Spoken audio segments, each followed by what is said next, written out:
Hey everybody, Shane here, Shoebox Legends. Thanks for joining me for a bit of a hodgepodge episode today. Gonna get through this random stack of stuff that I need to clean off my hobby desk here in my home office. There are some pickups in here, some cards I was sent. I think it's mostly baseball, and we're gonna end with two great autographed cards at the finale. But we'll work our way through the stack here from top to bottom, and we're gonna start with this great Monte Irvin out of the Topps Chrome Platinum Anniversary release. This is the, I think, 2022 edition, which is a throwback to 1953 Topps. And as you can plainly see, this is a gold wave refractor of Monte, numbered to 50 on the back, copy 10 of 50. The reason I bought this, I got a seller offer on this card for $4. And I just, at that price point, $4 for a gold numbered to 50 Monte Irvin on a design that I love. Fits my collecting theme for the year, former Negro Leagues players. It was just a total win. The next card here cost me a few dollars, more than $4 for sure. Finally broke down and picked up a copy of the Grogu or the Child card from the Topps On Demand 3D Star Wars set. This came out all the way back in 2020. It's a 100 card set, and they were available in 8 card packs online. And I've opened one of these, I think, each Star Wars day for the last couple of years. Bought a bunch of singles. I opened a pack or two at the beginning as well. And I've gotten to the point now where I'm down maybe 15 to 20 cards out of the 100 card set that I'm still missing. And this was the biggest one by far. This is probably, maybe the single most popular card on the checklist. And unfortunately, I was never able to pull it. So finally ponied up. I do intend to knock that 100 card set off in the coming months. Most of what I need left is maybe $2 or $3 singles. And when I do complete that set, I'll try to remember to show it off in its binder here on the channel. It's a really fun set. Next up, I'm going to look at this little team set bag of cards that I received in a care package the other day from my buddy Adam over in Oregon. Adam Ulray over in Oregon. Went through a lot of what he sent, but quite frankly, there was so much there that we somewhat ran out of time, and I saved this team set bag to go over today, and it looks like this is awesome. We have some relic cards here. So check this one out. This would qualify for my buddy BK over at MacWack Stacks, his low maturity level collection. This is a relic card of Ron Tugnut from the Upper Deck Mask collection, numbered to 150 also. There's your relic.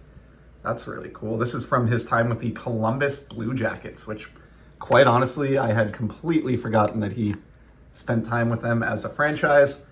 Basketball relic next here, a sweet swatches of Marcus Camby with the Nuggets here. I don't know if this was done on purpose, but he's definitely a little bit of a legend anyway here in New England. I think played his college basketball in Massachusetts, if I'm remembering correctly. If I'm not, I'm sure I'll get torched in the comments. Next up, a Brett Lebda rookie uniformity relic from Fleer Ultra. Now, Lebda, I don't think had a lengthy NHL career. I vaguely recognize the name, but I do love the foil design and the foil element on this card. This must be like mid-2000s, I would guess. 2006, yeah. Back then, the folks at Upper Deck and Fleer really had strong foil game. So that's a cool relic there. Looks like this is going to be all relics. Is that possible? Here's a Brad Richards. Speaking of a great foil from Fleer and Fleer Ultra, check out this Scoring Kings Brad Richards. I have the Ovechkin relic card from this set, which is really cool because it's, I think, his rookie year. But a great Brad Richards there. Somebody I haven't thought about in ages. And we have 2 Brad Richards in a row. He was a pretty effective center for many years at the NHL level, but just one of those names that I honestly have not thought of in years. Next up, Patrick Elias. How good is this? From Upper Deck MVP. This is an MVP Materials. I love the wood grain design here, and I can't believe, Adam, you sent me an entire team set bag here of relic cards. This is wild. Mike Ribeiro. I remember him more with the Stars, but here he is with the Canadians. I think maybe a late career card with the Canadians, numbered to 99, and of course get the both colors, the Blanc and the Rouge for Montreal, just missing the blue.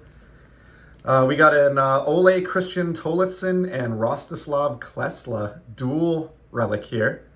Another Columbus Blue Jackets card. And I actually know a Blue Jackets collector in the card community who some of you may know as well. And maybe I'll send a couple of those Blue Jacket relics his way. How about a Jan Sov? May have mispronounced that. I'm sure my friend Rob at Bucks and Six can correct me if I missed that pronunciation, but a nice jersey card there as well, numbered to 799. Back to basketball, here's a Sebastian Telfair. I remember him with the Celtics a long way back, and another name that I haven't, thought of in ages. This is kind of a fun trek through the past here. How about Hayden Fleury rookie premieres out of Trilogy? Look at the shine going on this card. Crazy. Awesome card there, numbered to 399 with the Hurricanes. Here's one I really like for the Sharks, Ryan Clough and Jonathan Chichu.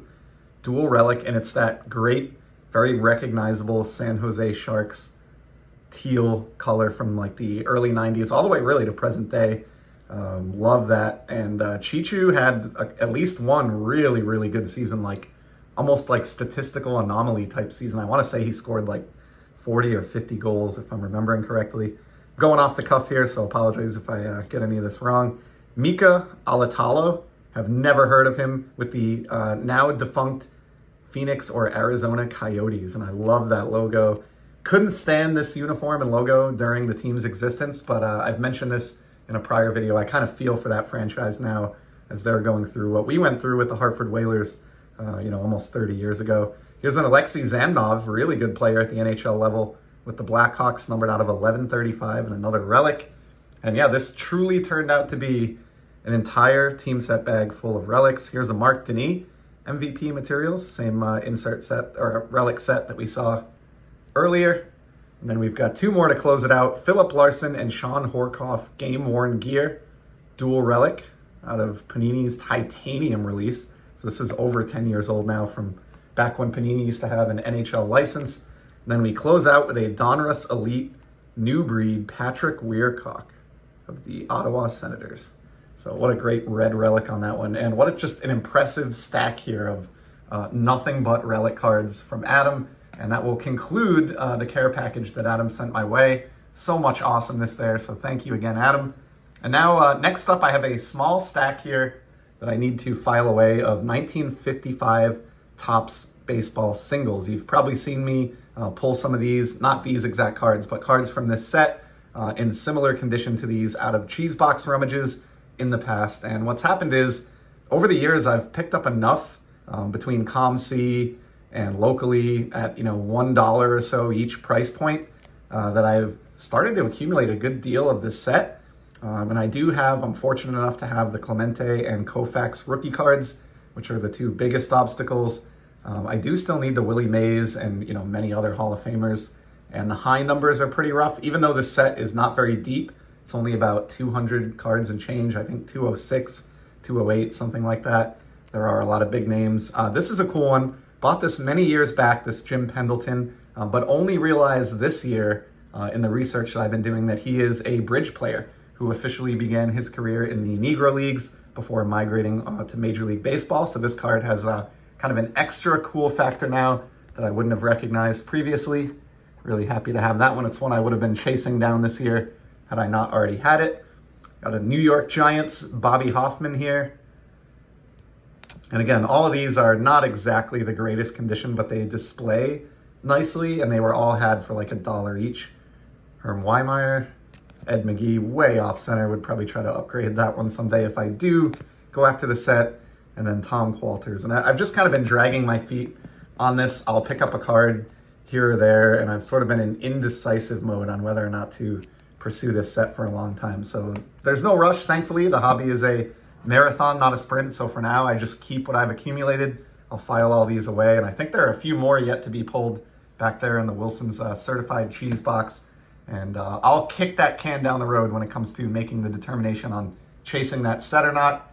Up next, and to conclude the video, I have two great autographed cards as promised. And I've shown quite a few autographs from this set over the years, but in case you're not aware, my favorite baseball card set of all times, and I am definitely in the minority here, is 1990 Topps, which is a universally detested design. I shouldn't say that though, because I've actually met quite a few people in recent years that enjoy it.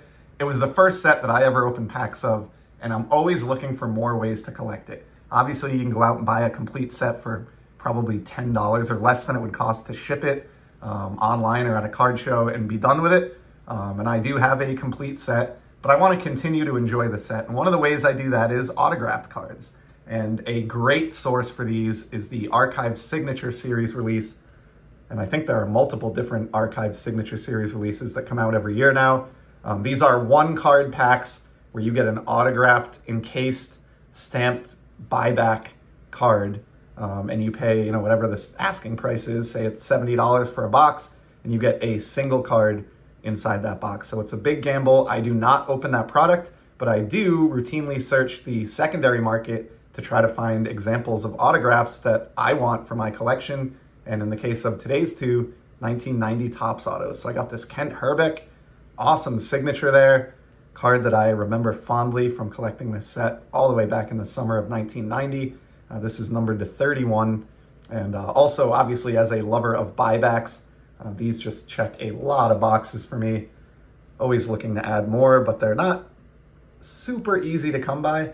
There tends to be a couple or a few 1990 Topps autographs included in the product every year. I certainly don't have them all. There are some really pricey ones and one-of-ones and things like that, but just grab what I can. And then the final card for today, the autograph isn't itself, the signature, the most impressive one I've ever seen, but this card I just adore for so many reasons. But obviously Jim Abbott, a wonderful story of perseverance and the career that he was able to carve out for himself at the major league level, overcoming the condition that he was born with, which left him without a hand on his right arm, and adjusting his delivery to still be able to field, and then ultimately, of course, culminating in a no-hitter at the major league level, which is insane. Had a very lengthy career in Major League Baseball, and is somebody who, rightfully so, you always hear mentioned when it comes to stories of perseverance or overcoming difficulty, and just really a big fan of Jim Abbott for all those reasons. On top of that, the fact that his rookie cup card comes in my favorite set of all time just makes that an absolute winner. And so this is one that I've actually had in the collection for years, but until now I've never shown it here on the channel on YouTube. So I thought this was a good opportunity to dust it off, get it a little bit of airtime, and it would make a great conclusion to today's hodgepodge video. So that's going to be a wrap. Thank you so much for stopping by. A little bit random today, but hopefully you saw something you like between the vintage and the modern and relics and Star Wars and autographs and everything else we covered.